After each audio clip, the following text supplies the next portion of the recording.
กำเต็มกำจิ้มเขาไว้เจ้าแค่ตานเขาไว้กว่าม่านห้องกว่าวันไหนก็ได้กว่าวันนั้นปืนปังกุมอะไรกว่าวันนั้นทำอะไรสังบ้ามไปอะไรสังบ้าเขาย่อห้องเฮี้ยงห้องไปเมียนนุนลังนั่นครับเนาะจึงเต้นพองใต้เขาคัดใจนะเขาก็กว่าก็กำไรสังมากก็กว่าเขาก็เลยเงินเหลือนั่นฮะเนาะเขานะมันกะลากะใครลาละมิ้วผายซานคัดเลยผายลงปองจึงเนี่ยผายซานคัดนะครับด้วยในเมืองไทยเนี่ยแขนในปฏิก้าวไกลในแขนอาบุรัดเนี่ยเฟี้ยวนะนโยบายก็แคบนะบริษีเขานะครับนะแคบนะเว้ยก็คนเมืองส่วนใหญ่ก็ฮันดีเขาอะเว้ยก็มันเปี้ยผายลงปองจึงในจุ่มนั้นก็ในปฏิในมาโฮมันเนี่ยยุคมือในเนี่ยเขาบุรัดกับในมรน่ะแต่ก่อนแนวตั้งเหลืองมรมันก็เหมือนนันปฏิเต้ากับกว่าจะในเขาคัดใจบางพวกในลูกตั้งล่างคือบางก็ลูกมึงปั่นบางก็ลูกหมอกใหม่ใส่ใจใส่ข้อยบางก็ลูกไล่ขาเนาะว่าข้าย่ำไหลพวกมานห้องมาเมื่อไรขึ้นบางกุมเมื่อนั้นเนี่ยกว่าก็ไรกว่ามันจะหือเพื่อนกว่าก็มันเฮ็ดจำนาตีมันเอาขนาดเฮ็ดจำนาตีเอากำไรเป็นจังตัดเงินเดือนมานะก็ไรกว่าได้แล้วกาใครลัดนะลัดลิ้นพ่อพายนะเหมือนจะเขาคาราได้เหรอเขาก็ลัดนั่นนะถามว่าได้ไรมากกับต่างลาเลยว่าวานเฮาในขู่เขาก็เลี้ยววานเฮาในไพ่ผ้าก็มาเสียวานเฮาในนำก็ถึงเฮือนวานเฮาในเสียนตั้งลุงเขาก็ตีปัญหามีนะเขาก็ลัดหมดของในสภาก้อยกำมาในถอมทั้งซ้ายกับทั้งขวาเขาแหละนะเพราะว่าหรือซื้อเครื่องบินหรือซื้อรถทางหรือปันเงินเรือนซื้อหรือเฮ็ดไหนเนี่ยมองว่าลุงปองจึงลาดออกมาไอ้เขียวจะนั้นยุกมือปันไอ้เขียวเนี่ยมาแล้วไล่มาถึงปฏิเมตถึงได้กันนะไอ้เขียวซึกมานะครับว่าเนี่ยนะพวกเขายุกมือปุ๊บเนี่ยสภาพมักมาเอาขนาดกันเนี่ยแล้วสภาพมักมาเอาเนี่ยมันก็ไรเงินมาได้ซื้อกองไงเนาะซื้อพองไอ้ก็ตีเรือเขาท้องมีหนองแหลงกันมันก็ไรนั่นไหมต้องว่าในใต้เขาเนี่ยใครปนอะไรเนี่ยมันได้จึงเอาเลยเนี่ยเอาแห้งซื้อให้เอาก็ให้จึงว่าไงนะมันไปรู้ว่าสุนในสุนเปลี่ยนก้นว่ามันไปรู้วนสวนนะมันไปรู้วนสวนว่าเปลืองลักเมื่อในไปรู้วนสวนอันรู้เฮี้ยนั่นได้คือเนี่ยเอาแห้งซื้อเอากุ้งกำนาตีเลยนำไหมพวกวนเขามาก็ตึกให้ปี้นะให้อยู่ให้ไล่มันจึงว่าเขาเห็นว่าเขาเนี่ยมาไล่เขาเพื่อเขาไล่บางกว่าเขาขึ้นบางกลุ่มก็เขาย้อนจีเมืองอะไรกันมันได้ปั่นเนี่ยมูก่อนย้อนไปก่อนนะตีเหลือนั่นก็เพิ่งเอาไล่แค่มาเนี่ยเขาทุยังซื้อเขาตั้มไว้เนี่ยมือเหลือในห้างซื้อเขาพูดจ่อยกูเตี้ยในเมืองใต้นะในโลกไล่อยู่ด้วยเขาเนี่ยคำลาสังเขารู้ไหมเขาลาสังขาวก็ว่าเขาขาวในก็อันในข้าวยำในขาวใต้ในก็หนังอยู่ใต้ในปางสร้างบดีหุกรรมบดีหุกป่องตีป่องตั้งรอนซึกว่าเขาเฮ็ดนั่นก็ซึกว่ากับพวกป่องดีเลยซึกว่ากับพวกป่องเลยหนังอยู่ดีเลยใจคนเมืองในพื้นที่ก็เอาใต้ลาดขาวนี่ไหนกันอยู่ด้วยอะไรเขาลาดไล่เลยเขารู้เขานะ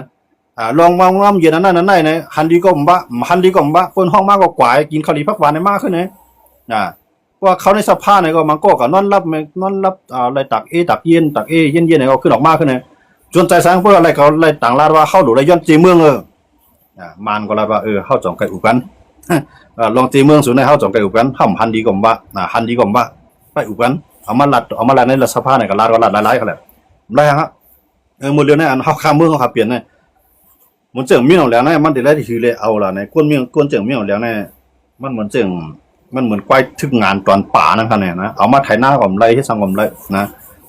จี้กับยอดกว่าเฮียนะมันเจิงมีหนองแล้วนั่นเป็นควายทึกมันเป็นควายตอนป่าเขาแหละให้มีหนองแล้วนะเป็นคนให้คนมือกันเนาะอย่างมันจะเดียวโลกไร้หรือว่าเมืองเขาขายเป็นจังไหนเจ้าห้อในกับต่างรัฐเนี่ยมันก็มันสนใจนะกูว่าเนี่ยมันใจมันคู่กันนี่หนองแล้วเนี่ยมันคู่เขาลูกกว่าอะไรขี่เครื่องบินอะไรเนี่ยมันได้คือได้มันเด่มคู่เขาแหละว่าเมืองเขาขายในหลังเพื่อนหนอนยกแยกในมีบอกกันได้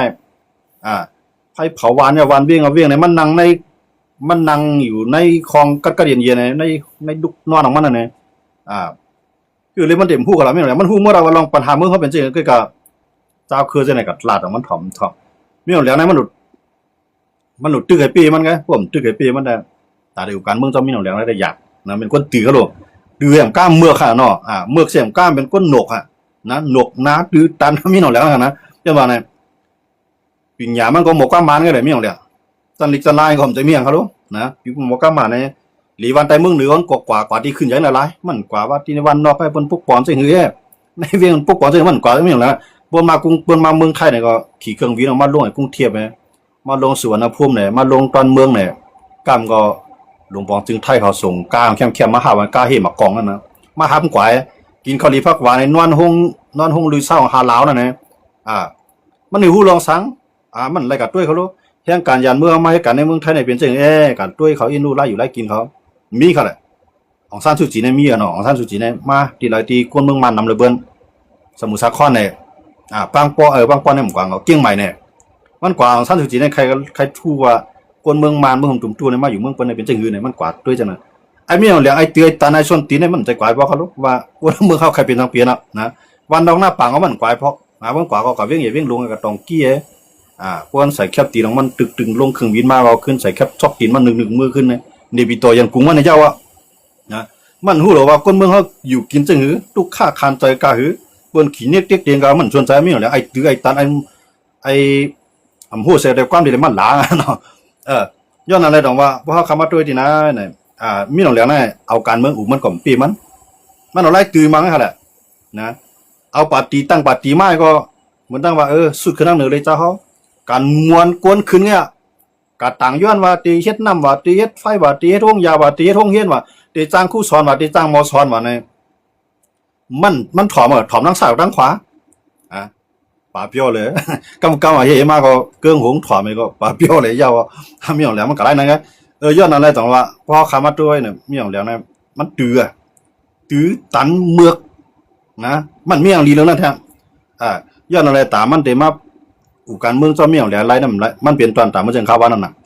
หนังคือมันเตด้วยหลีหนังคือต่างเมืองเตหันว่าคนเจ้าคือเขายอมรับมันอยู่หนังคือมันเตไล่ศิลินาตามันก็ตั้งมาปฏิการเมืองค่ะแหละนะในหลายปืนตีอันไรเลือกตั้งมีดังนำเขานะเลือกตั้งมาทีไรมันเป๊ะมันก็เอาเงินของปล่อยใส่ก็เลยเป๊ะสู่ใส่บ้านเฮาเนี่ยใส่ว่านั่นแหละเอาซื้อกับตัวในก็พื้นใส่ปฏิสังเสียเอาซื้อกับปฏิไรแล้วเป๊ะมันยาไปเลยมันจะหนังปาร์ตี้นกยุงปาร์ตี้ซูหัวเสือเขาจะไหนเดี๋ยวอะไรตีนางนำมาเพื่อเขาเลือกตั้ง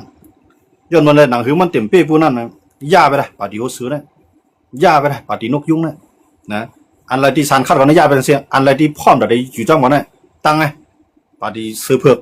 ตั้งไงปาร์ตี้นั่นเนี่ยตั้งขึ้นมางงเราก็แก๊กเนาะไรเตียนพ่อไงหนึ่งเวียงไรกับมอกก็สองก็มีเหลืองซาฮาปูนในนางไว้เขียวจังเงาเมียงมุนเขียวเตรียมไว้ในสภานะกำไรไออันเป็นซึกทักใส่เขียนหูจ้ามโป้ไงลองเกี่ยงมัดลองเกี่ยงมัดปุ่มไขมันไว้เอาเส้นหูเขียนหูย่อยมันหนึ่งย่อยสองย่อยหมกสามย่อยเห็นหมกตัวเด็กขึ้นที่โหหิมคางหูมันนั่นเห็นอะไรก็นั่งผายทั้งปุ่นก็เมียงมุนเขียวเตรียมมาผายทั้งในก็ไอวินุตังอันปุ้งเขาว่าเขียนหัวจ้ามปุ้งเขาหน่อยย่อยหน่อยเขาได้คำปุ้งใต้เลยปุ้งหน่อยก็ในว่ามาเปิดตรงไหนใต้ก็คู่วันขวานนี่ก็มีคนเก่าคนซิบขวานั่นก็ช้างขวานั่นก็ยางมีอีกด้วยมันเป็นสีสันกันแหละนะพวกท่องว่าตาหังดีกันแหละมาผมจึงว่าหมอกส่วนอู้เย็นหนึ่งอันในเขาเดมีหมอกสีขาวกับเข้มน้องสีแดงละลายกับเข้มด้วยเข้มหังดีว่าแบบเปี้ยงโป๊ะโหลดเลยมีเสียงโหลดเลยมีสีละลายในมันโลในสภาพในมันดังไงขางมันดังไงปะโอมันดังไงว่ามันดังไงคืออะไรมันนางเอาใส่คู่ไปคู่มันในไม้มันก็ใส่ลงกีนมันไม้แคบจินกระดิปานมันเนี่ยเปียดย่อในสางกินข้าวดีพักหวานในผ่านเงินเรือนกว่าเนาะกินเงินเรือนกว่าปีไรวันนั้นเนี่ยย่อกว่าจังว่าอันไล่ซึ่งมาให้การเมืองเนี่ยมันจะให้การเมืองเนาะมันให้แต่มันนี่แหละนะมันตัดได้ต่อยอดเพื่อเขาตายก็ลูกเขามาพูดลูกเขาตายก็หลานเขามาพูดมันก็เนี้ยตั้งนั่นอะไรเนาะจังว่าก็ได้เจ้าขึ้นแต่ได้ปีซึ่งมันเนี่ยเดี๋ยวลอกไล่หลายปีเนี่ยมันมีเส้นด้านว่าเฮาฮู้การเมืองคือต้านอันมันเขาวางแผนก็คือเฮาฮู้เฮามีป้ายมักมีตาได้เขียงต้ามันไรก็คือลองพร้อมรวมเฮาคือต้านไรก็คือการเมืองนอกเมืองอันมีมาอยู่ในภัยอยู่ด้านหลังเผอเพราะเฮาผู้ลอกล่าในก่อนเฮาจอมได้ปีมันเลยซึกมามันเจอหนังได้ผีดังขางมาหิงมันคุดค่ำในเมืองใต้น่ะได้ผีก็อยู่ไว้ในกับมือมันไงขางก็มันต่อยหูเรียนกูวันมื้อน่ะขางกันมาชิมกันตาไรค่ำเสร็จเลยก็สิกองไรกองไม้ขึ้นมายื้อกันถามว่าได้คือเป้มันต้องเป้ตางหนึ่งใต้เหลียงตาไรเจเมืองใต้เหลียงก็ลุกขึ้นมามีแห่งซึกมานก็แห่งซึกของจิมจอมใต้เหลียงของอะไรมานของนั่นพวกเปิ้นนี่ว่าใต้เหลียงพมมาเนอะเนี่ยอันยากกินเป็นใต้เหลียงมานได้บ่ยากกินนะย้อนเบิ่งจังได๋ของว่าอันที่ไหนมาในจะลกล้านไหนกำไรเหมือนจะหนังในเมืองใต้ก็ที่ในก็นาทีปลองที่ในนาทีว่าที่ในนาทีขางที่ในนาทีไอพีชิมกันกำไรในเมืองใต้ปัจจานก็กำไรปอโอเพียนโอกำไร UWA ปัจจานชิมกันไอพีปัจจานชิมกัน สิเดียชิมกันอันเจนมันเรียนเขาท่องมันหมดอ่ะนะขี่จิ้นผิงเนี่ยหรือป้าถุงปืนไว้ใหญ่ๆก็ไปก็แล้วเท่าเอาคำมาถอกเอาไปถอกไข่ในถุงปืนสีจิ้นผิงเนี่ยเนาะสีจิ้นผิงมึงขี่เนี่ยค่ะนะไล่สามารถก็ไล่คำมาก็สีจิ้นผิงเอาถุงตุ้งเอาไว้ไล่เงินมาก็สีจิ้นผิงเอาถุงตุ้งเอาไว้ไล่เสียงมาก็สีจิ้นผิงเอาถุงตุ้งเอาไว้สีจิ้นผิงเนี่ยส่งก้นกว่ากำว่ามนุษย์อวกาศเนาะเขาว่าก้นขึ้นเรือนลาวกลางหาวนะครับนะกำส่งขึ้นนะมันไอสีจิ้นผิงน่ะขีตาผีรัสเซีย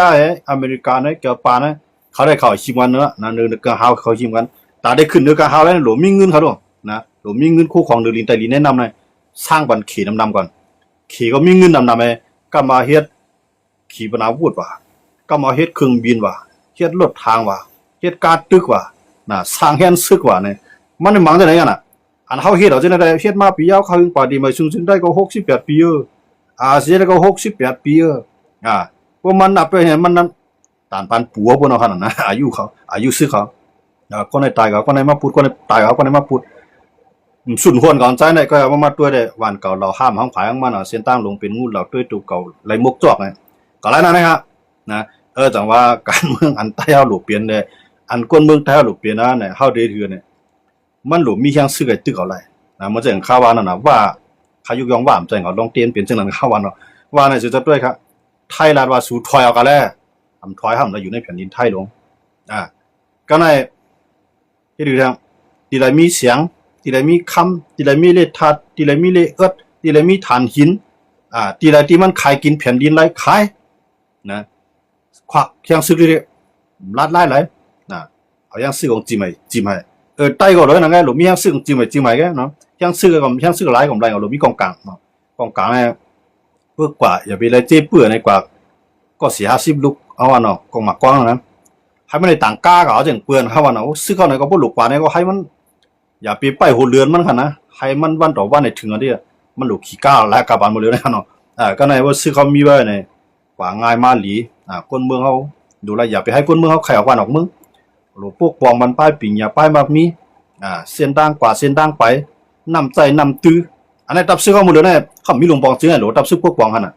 ก็ก็มันใจเส้นนั้นเปลี่ยนเนี่ยเขามาแต่แชทจีเขาเนาะเขาใครเปลี่ยนทางเมียวอันเขาเปลี่ยนอยู่ซ้ำเปลี่ยนทางเมียวน่ะได้หมดเลยเขาเขาเมียวสวงมือคนหวานเนี่ยก็ตั้งในย้อนมาหวานมา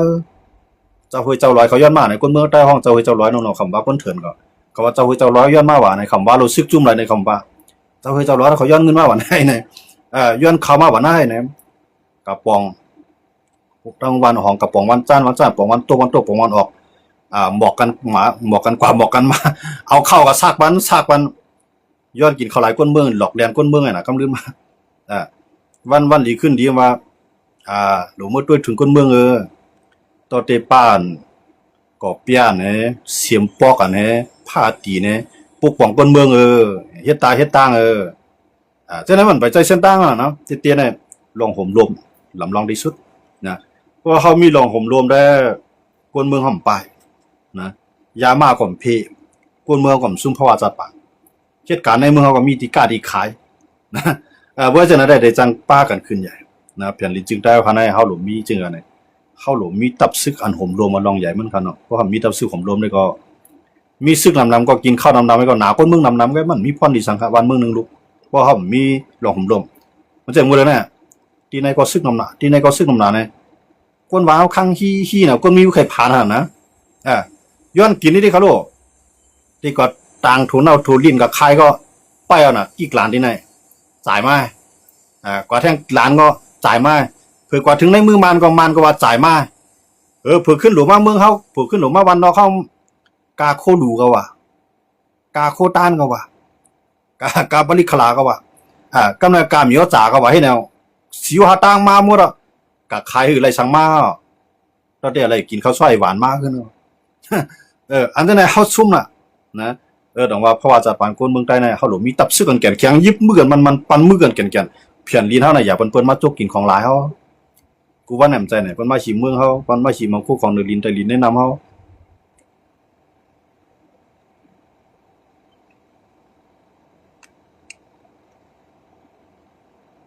มื้อเหลียวในใต้เฮาน่ะจึงมีตับซึก จับซื้อกันว่าจ่ายไม้สร้างไม้ย้อนไม้เขาถึงมีจับซื้อกันในแก่เนาะแต่ว่าเขาตีอยู่เลยให้พอมีจับซื้อกันกลุ่มรวมมันก้นเมืองเขาตีเนาะพอเขามีกลัวมีจับซื้อกลุ่มรวมมันก้นเมืองไหนก้นเมืองจะให้การดีๆเนี่ยมันก็เลยเงินนำนะว่าอะไรเงินนำมาสร้างขวัญนำขนาดก้นเอาขนาดนั้นพีเลยเคียงเอเป็นอ้อยลีกันล่ะเคียงเอเขาซ้ำยาไปพีนี่ว่าพี่จอมเมียนเอาค่ะนั่นแหละก็การเมืองกันว่าแน่อ้อยลีกันว่าแน่มันเหมือนใจก่อเลี้ยงวัวเลี้ยงควายอย่าจ้องมาเฮ็ดก่อนมาเหมือนเจ้านั้นครับการว่าอ้อยลีว่าแน่เปิ้นมาเฮ็ดอ้อยลีเขาในเปิ้นใครสั่งในเมืองเขาเปิ้นตัวพวกเป็นผู้เขียนเขาในใครโคของเงินคำในเฮือนเขาเฮ็ดผู้เขียนในเต็มรายดิเนี่ยหมักกองเนี่ยย้อนบ่จังนั้นแหละตั้งนึงเนี่ยเขาโดดสั่งให้รับซื้อเขาแก่นเคียงเสลูกก็เฮ็ดอ้อยลีเขาไว้มันเป็นจังได๋คั่นแหละเพราะขุดคำดีในก็เฮาก็สร้างขวัญบันเขาอีกว่าอะไรกินข้ามอะไรกินขวานป้อก็การรับซื้อเขาเลยแก่นเคียงมันมื้อเฮาได้ขี้เมาเปิ้นใจลอกล่างนั่นคั่นแหละการเมืองแน่ยามโฮมกันมาตันคือก็จะฮักหลังกันฮักหลังกันมาหลายปอกหลายก้ามาขึ้นเป็นอ้อยลีกันก็แล้วในเงารายการเมืองน่ะกวนการเมืองแน่หลวมอลลิงหลวมอลลีหลวมอลเลียนครับนะเอาซื้อเทิกๆนั่นเป้เบิ่นนะการเมืองน่ะเอารายซื้อนั่นเป้เบิ่นรายซื้อในซุ่มไว้เฮากับด้วยเขาหลายปาร์ตี้อะไรก็ยาวนะเหมือนเสียงใต้ในเฮ็ดปาร์ตี้มาปียาวเข้าอยู่ในจ่อเฮาเลยเป็นองค์ปองจึงอีปอเปลี่ยนบ่อะไรจึงอ่ะมีอนาซังใช่มั้งฮะเพราะว่าเป็นมาทำโฮมน่ะก็เขาลืมวนว่าอันเป็นลุงปองจึงว่าปานสิปานได้เป็นมาน่ะหนังเฮาได้ไล่บุญพรเฮาได้ไล่นาการเฮาได้มีอนาเฮาลงปล่อยโกนเฮาเข้าโฮมได้ลุงปองจึงดิแต่สำหรับเพิ่นมาทำโฮมอ๋อพวกอันมานเขามาอยู่ในเฮาเฮ็ดปาร์ตี้จ้อมเฮากำไรดองหรือเป็นใต้เฮาล้วนๆไงนะพวกนั้นก็เพิ่นก็ปากกันเฮาอยู่เฮ็ดไผสารคัดเพิ่นนั่งเหนือเฮาอยู่ใต้แขนคอด้วยเพิ่นนั่นแหละนะบ่ต้องการเมืองว่าด้วยเขาหลายปาร์ตี้จังได๋ก้นเมืองปันแห้งนำนาว่าเพราะมันเลยเป็นลุงปองจึงในก้นเมืองปันแห้งดันหือก็ยามันกาไข่ลัดลิ้นปอไผ่นะเขียวบ่สอนก็ยังมันมันเนี่ยมันตื่นไรมาอันที่มันลาดนั่นมันก็ให้คนเมืองฮู้มากันนั่นไง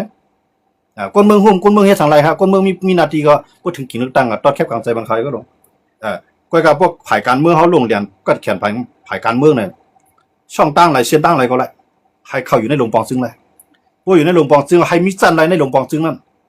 จุ่มไรแล้วเลยเป็นหลวงปองซึ่งหลูโฮมจุ่มนั่นน่ะใต้หลูให้นั่นฮะนะเพราะอันเฮ็ดฝ่ายการเมืองว่ามันเป็นมาเนาะห่ำโฮมในพวกนั้นก็ห่ำหลูเฮ็ดหลอกปาตีมได้ขนาดก็อะไรขึ้นโฮมมันมั่วละปาตีปัดปล่อยจังได๋นะกูปอกได้ห่ำปองใจหัวซื้อที่เก็บขายบักหลงแล้วมึงสวยเปียดว่ามุงมองมาต่อคุณทุนูบ่ตายกีหลายๆข้อค่ะปักหลงมึงสวยเปียดเอาเดี๋ยวปักหลงลักมึงเอา1กับบัก47มาใจเอาหลูให้เฮ็ดจอมดีคุมไปบางลงเหมือนคนนอนฝันกลางวันก็จังนั้นเปลี่ยนมาหลายถึงเปลี่ยนมาหลายดังว่าการเมืองไหนว่าอะไรเข้าเนี่ยดูอยู่ในหลวงปองจึงให้ไรนะภายเรื่อยๆเป็นภายหลวงปองจึงก็ยกอยู่ภายนั้นไว้ก่อนไล่จันมาเนี่ยพวกปองกูเจ้าคือกันนะมันดีมือเรือนะครับเด็กแจกเมืองใต้เป็นเมืองก้อนขอมเป็นไรครับลูกขางเป็นเมืองก้อนขอมเป็นไรครับแหละจริงก็ถึงเป็นเมืองของในลุงฟ้านั่นมีไฟมักมันเป็นเมืองก้อนขอมมาใหม่ไรแท้งนะหรือสิว่าหลวงปองจึงในพ่อมาปล่อยเจ้าคือในกว่าเป็นเมืองก้อนขอลาเนี่ยได้ไรนะอินโดนีเซียก็ยามเฮ็ดนะอินโดนีเซียก็ไฮติโมในต่อสู้ดังติโมเลสเตนะครับนะต่อสู้กันอินโดนีเซียข้านต่อสู้ยุคปานในให้เขาตั้งเมืองก้อนขอลาจากจึงลุงฟ้าก็มักมันติโมก็ไรติโมเลสเตไรเมืองก้อนขอเหมือนเช่นนาง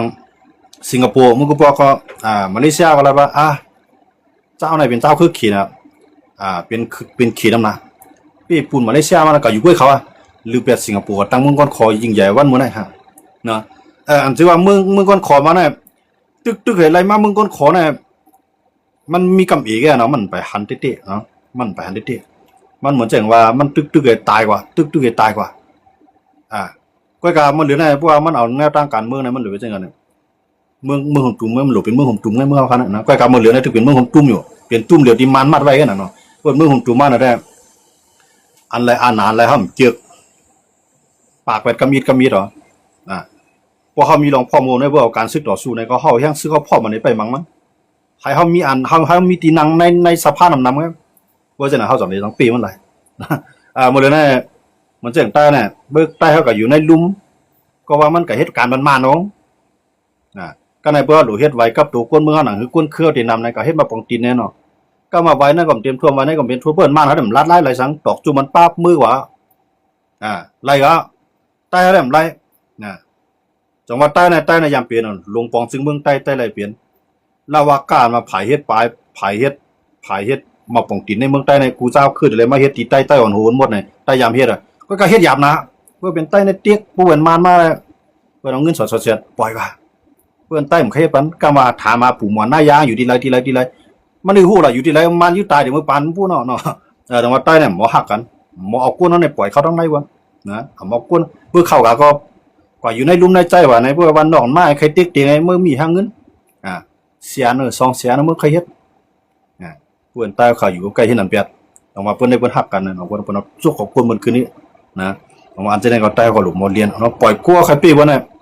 ในลุ่มในใจปล่อยกั้วเราอยู่ดีๆละนะในธนาคารเยเงินปล่อยกั้วเราอยู่ดีๆละไว้ก็อันกว่านั้นก็อย่าไปลืมคือของเขาผมที่ว่ากว่าก็ลืมความใต้รับความมันเป็นใหญ่ได้กำใจก่อนนะจะได้เขาหลุดได้ตัวเอาลายมาเนี่ยเขาเดี๋ยวเตือนมึงก่อนขออะไรมามันขี่จองได้มักมันบันเท้าไทยจองได้ฮัดมักมันบันเนี่ยตัวหนังไทยในไต้หวันในเป็นเมืองอันที่เตียนในเมืองตั้งในเป็นเมืองก้อนคอกันเอาไว้หลังมาในเขาขึ้นถอยขึ้นไทยก็ถอยอเมริกันก็ถอยละลายเมืองถอยแบบมือเรือในอันมักมันเมืองไต้หวันเป็นเมืองก้อนคอนะมีป่วน10 เมืองได้เอามาแล้วนะเมืองตั้งในมักมันนำยันเบืองไต้หวันในมันหนักมีเขาดูนะมือกูบอกในขี่ในผ่านนั่นน่ะเอามือเรือในขี่ซ้ำมีน่ะไต้หวันในก่อนไปผ่านก่อนผ่านได้ขี่ซ้ำมีหรือไต้หวันเขาเลยหมดแล้วแต่ว่ามือเรือในไทยก็มักมันลงปองจึงขี่เป็นลงปองจึงอเมริกันเอามามักมันขี่เป็นองบองจึงเอาหลายๆเมืองมามักมันขี่เมืองตั้งในเขามักมันไต้หวันเขาหรอเป็นองบองจึง